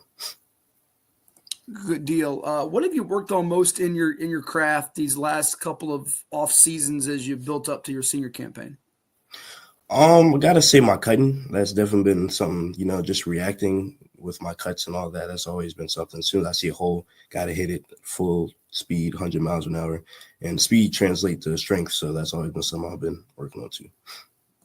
Now, great for me, your senior season thus far. What have you liked about it? I mean, certainly to be undefeated and still chasing that championship, that's the ultimate goal here. You're 4 wins away from getting that done and 3 victories away from getting back to Liberty University, where last year you guys came close and fell to Liberty Christian in the title game. But what are the things that you feel have gone well individually, collectively, and the things that you're still trying to improve on? Yes, sir. So definitely my leadership skills. I was named captain this year, so Coach Lynn gave me the opportunity to really help me out as a leader. And as a team, we've really, connected together again with that family culture. And every day we're looking to get better for sure. Last year we were looking to get better. All times the seniors instilled that into us. So that would be something that we're looking to get to back at state championship. Now, your junior year, refresh me. What were the numbers like statistically? How do they compare to this season? I believe it's 700 yards and 12 touchdowns. Okay. So to get over that 1,000, Barry, it had to feel pretty cool. But now, I mean, you got a chance to get over that 1,500-yard mark, and I'm sure even better is to get it done with W's here. Tell me about the guys that help make you look good too, the ones that are blocking for you up front, and maybe a couple of, without giving away secrets, some of your best type of runs that you got, like, and I'm sure all you guys play the video games, and now that the college football game's back on the Xbox and the PS4 and things, but are you a halfback toss guy, a counter guy, a dive guy? What's sort of your best, when this is called, I know I can break one to the house? As a group, our offensive line we have one of the best offensive lines in the state, I feel. Tight end, one of the best blockers out there. But we like to, 4 or 5 yards every now and then we punch it, keep punching, and then and you never know with our offense, you're going to break one at any moment because you wear the defense down and eventually you're going to break a long one. Sure. Tell me about this season. You've all had some quality wins. Every game has been by double digits except that last one with Pocosin, 14-6 on senior night. But I'm sure going into the year, even though you've all been, championship level program for many years, there was some agenda things you had to get done, like beating War Hill, who beat you a year ago, getting a number 1 seed. Take me through how from the start of things in August to now, where you all think you've gotten better at and what you have done to help put you in this position where you've got home field throughout the region playoffs to try to get back to states. Yeah, I mean, like just taking every week one step at a time. Coach told us to take one every step, so making sure you're doing the little things. And I mean, yeah, it's little things that you've done, little things translate to big things. And just by looking at every week, as its own week, 1-0 every week, it's really helped us get far. Now, I'm sure you watch some college football and pro football, right? Yes, sir. Who are the backs you enjoy checking out, be it on Sundays in the NFL or when you watch a college game on a Saturday? My favorite back in recent memory is Blake Corum at Michigan. Big Michigan fan. My dad played there, so I've always loved watching Blake Corum and his ability to use his size to his advantage and his speed, his jump cut, one of the best I've seen for sure. So that's one of my favorite backs. Oh wow! So your dad played at Michigan. What did he play? Played cornerback. Cornerback, defensive back? Yes, sir. Okay, nice. And now in his prime, do you think he could tackle you? Oh no, nah. I tell him that all the time. No, sir. I tell him. I say about if he had 10 opportunities, he probably get maybe 3 of them, maybe 3. Wow. Okay. All right. But it's competitive in our household. So there you go. For you, Brayden, I mean, this season to be over 1,100 yards, 19 TDs, you got your commitment sewed up. It's got to feel pretty cool. What would you say has been the sweetest moment to this point in the season? And any specific play, specific game, specific moment, maybe off the field, away from the game, as you guys, as I'm sure at Lafayette, had that brotherhood and bond. What kind of sticks out to this point? I know it's not done. The journey isn't finished here. I would say as a team, our off season, so we always have our meal before the game, night for the game. So that's definitely one of our best times as a team. Always messing with each other, stuff like that. But I say on the field, that Pocosin win, we learned a lot about ourselves, our physicality. We learned where we got the physicality. So that was one of our best on field moments. That's pretty cool. All right, I can dig it. But so you had what's the meal like? What's the go-to? We got Thanksgiving coming up, so I got to know about it. What's the go-to? What are you crushing? Well, we usually have one player. We'll do the lineman meal. Linemen will go off, have their own meal, and the skill players will have their own meal. And so usually at the skill house, our skills, we'll go to one person's house every week, and they'll cook something. And next week it'll be a different person, and we will play college football and stuff like that. We just play games or talk, all that. All right. Well, what'd you have before the Pocosin game? I think it was wings. No, was that Canes? I think it was Canes that week. Yeah. Oh, talking about Raising Canes, right? Yes, sir. Yeah, Raising Canes. Okay, not bad. I can dig it. Yes, Tell me about coming up here. You got Colonial Heights coming to you guys at Warner Stadium. They just won a 35-34 game as we see it scroll across our ticker. What must you all do? I'm sure that the fundamental things are being stressed by Coach Lynn and the staff here coming up, and you don't want to take anybody lightly. And you have that one scene people want to knock off Lafayette because there's a little bit of a target on your back, right? Yeah, yes, sir. Yeah, for sure. Yeah, we're taking it again 1 week at a time, focusing on little things. Our fundamentals always we're working on that. And so we played them 2 years ago. They were a real nice team, real good team. A lot of speed on outside, so we're looking to contain that. But just playing our game, and it should come towards us.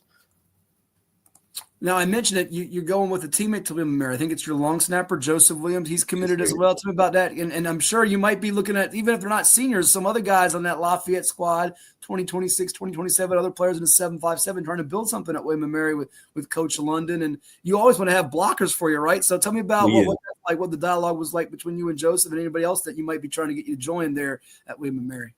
Yeah, me and Joe went on a few visits at William & Mary, and we've been a lot of camps. We've talked a lot about it. We both, love the coaching staff, love the call, and staying home not too bad for us. So we love William & Mary for sure between both of us. I've been interviewing Brayden, and we're almost done here. We'll finish up with rapid fire. We thank you for doing this with us, by the way, here on The Hash with Hatfield like, share, and subscribe to our Cova Sports TV YouTube channel. I've interviewed a bunch of players over the years that have played for Mike London. They played for him at Richmond when he won a national championship at the 1AA level, played for him at UVA when he got a bunch of highly rated prospects, many of which were from the 757, Andrew Browns, Taquan Smoke Mizell, guys that played in the NFL, Quinn Blanding, Eli Harold. What is it about Coach London that sets him apart from other coaches that you've encountered and during the recruiting process? I mean, I always hear about there's just that family feel with him. What is it about what he's doing there that made it feel so special? I mean, yeah, again, he's all about faith, family, football, in that order. And then, I walked in his office talking about him. He treated my family as soon as I walked in there. That's a good feeling to have. So if you want to play for a coach, that's definitely a coach you want to play for. Awesome. Last one before we do the rapid fire here. What would you say to a youngster out there that may watch this? He could be 11, 12 years old, or he's just starting middle school football, getting ready to be a freshman in high school, that wants to be that college football player one day. He might not be the biggest of backs. He might not be the guy that runs a 4.5 40. How do they go about it? I mean, I always hear it's about the hard work, but take us through your process and how you started from ninth grade to now and what you would say as far as words of encouragement and advice. I mean, yeah, again, about that hard work, but I mean, just trusting the God, and He's gonna put you exactly where you need to be. Not much to it. I mean, you just keep that hard work and keep believing. You're gonna get where you want to go.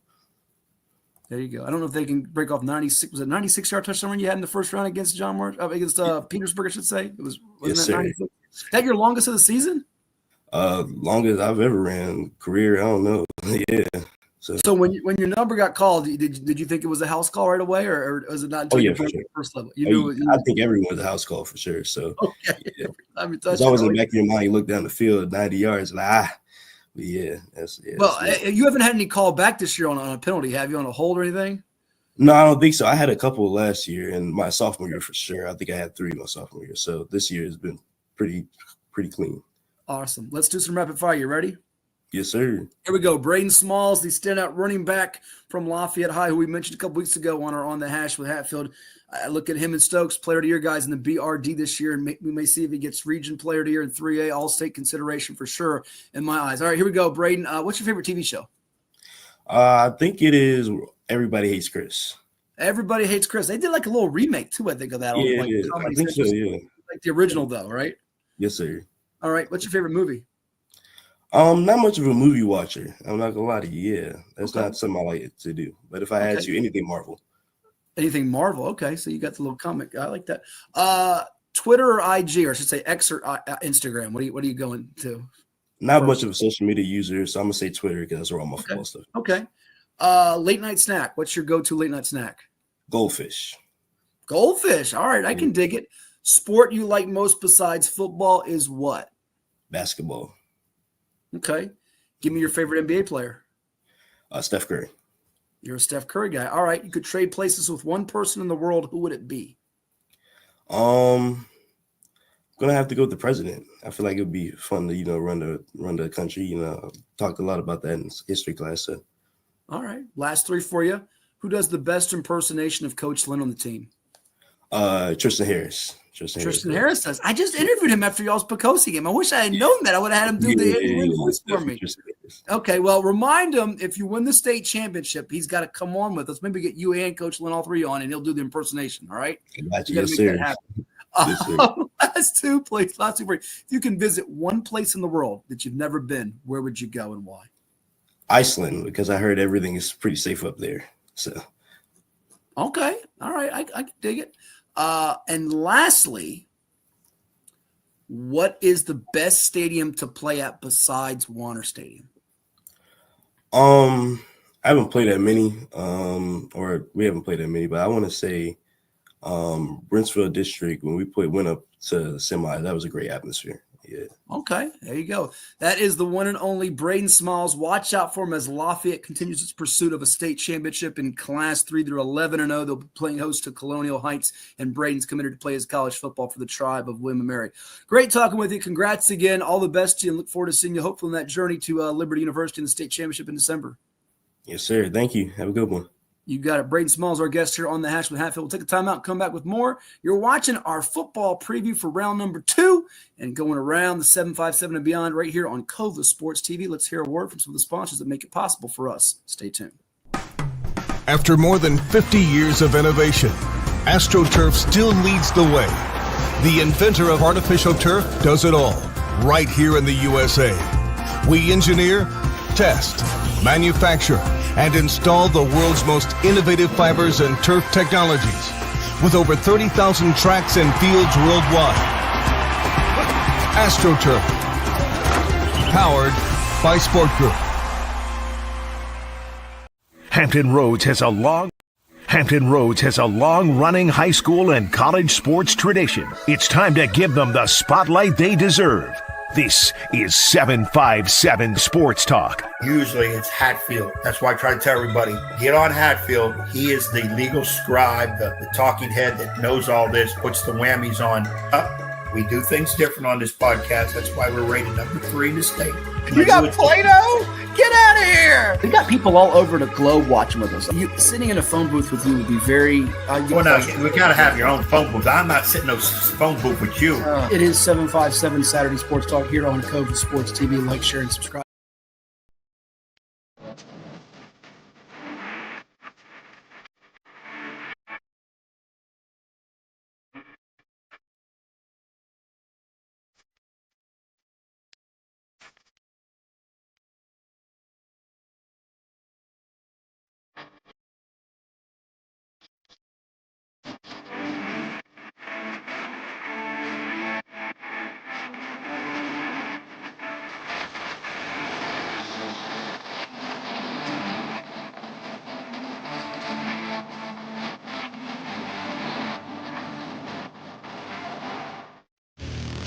Don't miss the 3rd annual Neptune Bowl. College football only comes to Virginia Beach once a year. Tailgating starts at 10 a.m. Grab your passes for just $50. Gates open at 12:30 with kickoff at 2 p.m.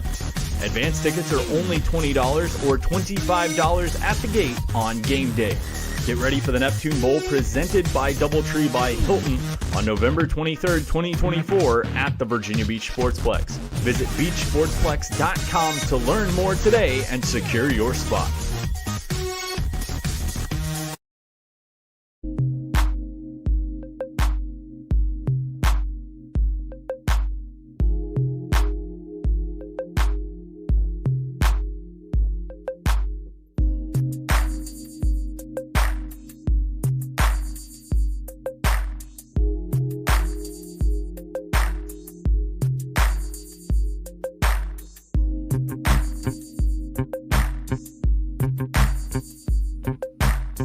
And we're back here on the hash with the Hatfield. Like, share, and subscribe to our Cova Sports TV YouTube channel. Let's go through our remaining minutes we have left here on this episode of the program. The Class 2 and Class 1 region playoff matchups for the second round. Pocosin and Central Lunenburg. It's going to be up to Marion Moore and Jalen Freeman putting the visiting charges in some third down and medium, third down and short situations, because if they have to throw, while Keno McCain can make some plays catching the ball, he's a really big-sized linebacker for them that's made plays all year long. It's not their strength or MO. Now, Pocosin's not one to throw it a whole lot either, but Eli Tyndall, their quarterback, who's now back and healthy, gives them another dimension. They can run it with him. They can move it effectively in different ways. I feel like Pocosin is starting to really find its groove, and it feels like this team is on its path to a state semifinal and, dare we say, a state championship game at the Class 2 level. Their line of scrimmage play has been superb. We know how good Carter Jones has been up front for them, and they can move it with a bunch of different running backs defensively, bunch of different opportunistic guys making plays for them, from Austin Conley at linebacker, Jason Kell on the back end. I like Pocosin in this one pretty comfortably. Bruton and King William, Anthony Henderson and Ashton Bell hooked up, I think, 3 times through the air for touchdowns, 5 by Bell. Those receivers can make plays with Henderson and Freeman for Bruton, but King William, I like the way that they are coming into this game. I think defensively a little healthier, not as dinged up are the Panthers running the ball. I should say, are not as dinged up in the backfield as the Panthers are. King Williams battle tested. They've played a lot of good teams, and the way they slowed down Southampton's attack, which was humming and putting up 30, 40-plus points in a lot of games, this could be hard for Bruton. If the line of scrimmage for Bruton can hold up, they have the weapons on the outside and the perimeter to get those big chunk plays. But if they don't, if they break down the protection, the line of scrimmage for the Bruton it's trouble. They're not as deep there. I'm going out with on a limb here and taking King William, the 7 seed, to get through to the region final. I liked their draw here, and they could see Poquoson again, who they've played a few different times in the playoffs in recent years. That's what it feels like we're headed towards in Region 2A. Bruton would like a much closer game and another shot at the Bull Islanders, who beat them pretty handily late in the regular season in that game that was won 42-6 back on November the 1st. As we look at the Region 2B picture, Madison County is the surprising 8 seed, Buckingham the 4 seed. I think Buckingham does what it does well. They're not flashy. Madison County's defense played its game of the year of their life. I don't know if they can duplicate that in this spot. I give them the nod here. Strasburg Riverheads, I tell you what, I was thinking Riverheads all along, but I've kind of flipped back towards Strasburg in this spot. I feel like Strasburg now has found some things offensively. Riverheads is not as sharp. And look, I feel like this is going to be the game that Strasburg shows that they're for real here. I think they do enough with the air game. Braden Hoff is not a prolific QB for them. They're known for the running game behind Taki Coates. Riverheads is not as imposing up front as they've been. Strasburg, I think, is going to find a way in this game, which I didn't feel was going to be the case maybe 3-4 weeks ago. But I like the way they're coming into this matchup. 2C, Glenver, Floyd County. Too much Doyot. Floyd County's Buffaloes. I don't see them keeping up if this game gets above 30. I think Glenver's really going to have their way, and this is a postseason where Doyot might take it over a lot like Landon Clark did for Radford. Radford and Gretna quietly kept. Gretna has been really performing well lately on defense. They had that tough early season loss when they gave up 55 to Jefferson Forest. They also got hit 43 by Magna Vista, but those are two teams that just have more firepower than them. Ever since the loss to Alta Vista 28-14, they've held 4 straight foes to 14 or less. I've kind of felt all year long that Radford is a year away from being back in title contention. They have played better lately themselves. They've won 5 in a row, given up no more than 20 in that stretch. But I don't know that Radford's enough two-dimensional in this game. So I give a slight edge to Gretna. But I will caution and say this does feel like a down-to-the-wire type of game that could take overtime. So I can see Gretna pulling out on the road in OT. Graham, Virginia High. Tell you what, Graham has had a really, really strong year to be undefeated playing some of the teams they play. Obviously, they play Bluefield. They play in their district, I should say, in their area. They play not in the Mountain 7, but they play Union every year. I like what Graham's doing here. I think that their line of scrimmage play is just too much in this spot for Virginia High. And ultimately, I like what Tony Palmer's team can do to the Bearcats here. I don't know that Virginia High's defense can slow down the running game for Graham. And the line of scrimmage play is just, it feels like it's a big, big deal. It's going to take Elijah Brooks having a monster game, but that defensive front with Amari Hill shutting people down, it's just mighty, mighty difficult. I think Graham is on its way to not just winning this game, but possibly a state championship in Class 2. As we move it over to the other game, region semifinal with Ridgeview and Union, they're quite familiar with each other, being Mountain 7 rivals. Union won at 31-7 back in October. Ryan O'Quinn has had a wonderful 4-year starting career as the trigger man for the Wolfpack. And I just look at the running game with Keith Chandler, who can just be that durable, puncture you between the tackles back. And I wonder if that's going to wear on Ridgeview in the third and fourth quarter. So give me the Bears to take that one. They're better than the Chicago Bears these days, right? I mean, they get field goals blocked in the games against the Packers. It's not looking too well for them. But Cam Bostic can also make some plays with his feet too. Probably a game in the low 20s, high teens in that game. It could be a little bit like that Abingdon-William Byrd game that features a Mountain 7 team and Abingdon and William Byrd, the defending Region 3D champs. Let's go to Class 1 now, as our time is getting limited, and I've got things to do, as do people on this particular Friday. Rappahannock, Westmoreland, they played earlier this season, and it was all Rappahannock beating Westmoreland 46-14 3 weeks ago. They're averaging 45-plus on the season. We had Coach West on the show.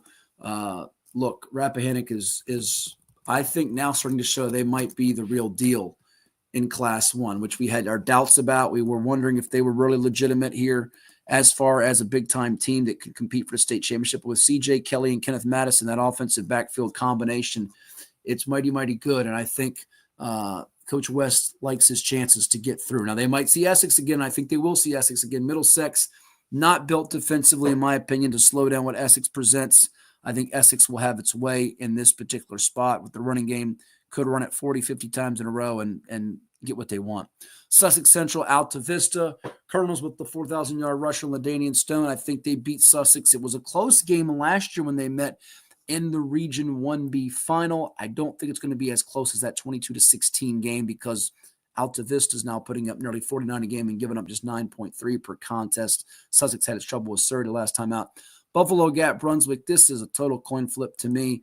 I feel like Buffalo Gap might be playing a smidge better going in, but, again, flip a coin because that one is a hard one to call to me.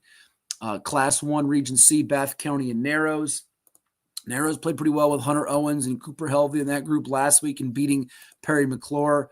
I took the wrong angle on that game and got beat on the picks. It was all Narrows, 52-14, but the week before that, it was all Bath County, 49-12 over Narrows. And we got to give Jake Phillips, who was a heck of a player back in his day, and the boys from Hot Springs, Virginia, some love. The Chargers of Bath County, tell you what, all year long, they've been kind of being slept on. Their quarterback, Wyatt Campbell, is having himself one fine season. I feel like he could have a big game either in the semis or the finals. And if he has a big game in the finals, they're going to the States. So, yeah, I like what he's doing there for Bath County. Give me them to take this one and probably do it in dominating fashion again. He had, in that win against Craig County a few weeks back, 3 touchdowns through the air. I think it was a perfect 6 of 6 through the air. So he gets 6-7 passes in a row. Look out. They're going to be rolling in that ball game. Go to 1C, Grayson County, George Wythe. Now, a few weeks ago, it was Grayson County holding off George Wythe 35-28. They led 35-7 in the third quarter. But Wythe has won 14 of the 18 meetings going back to 1988. They had won 6 in a row. I'm calling for Wythe to win this one 24-21. I think Wythe is better positioned now than they were the last time they played.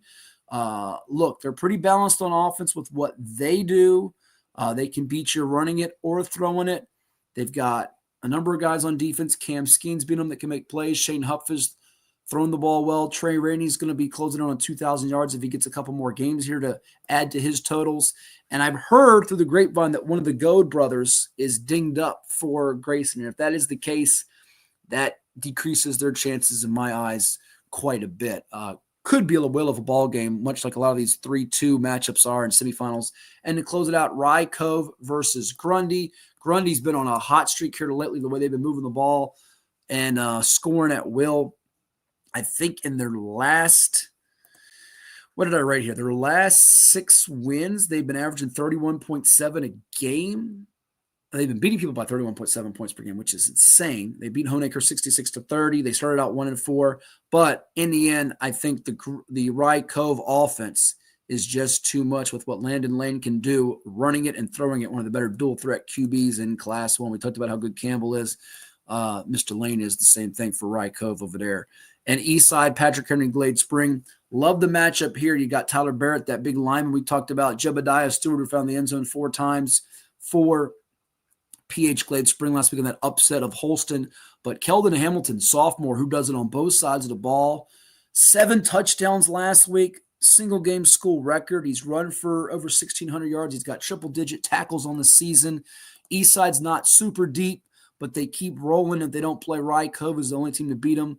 They probably get another shot at Rye Cove, though, in the region finals. So give me the 1 and the 3 seeds to get it done, as that will close out this extended, and I mean extended edition of On the Hash with Hatfield. We almost went 2 hours today like we do with 757 Saturday Sports Talk. And we'll be coming your way from the Plex.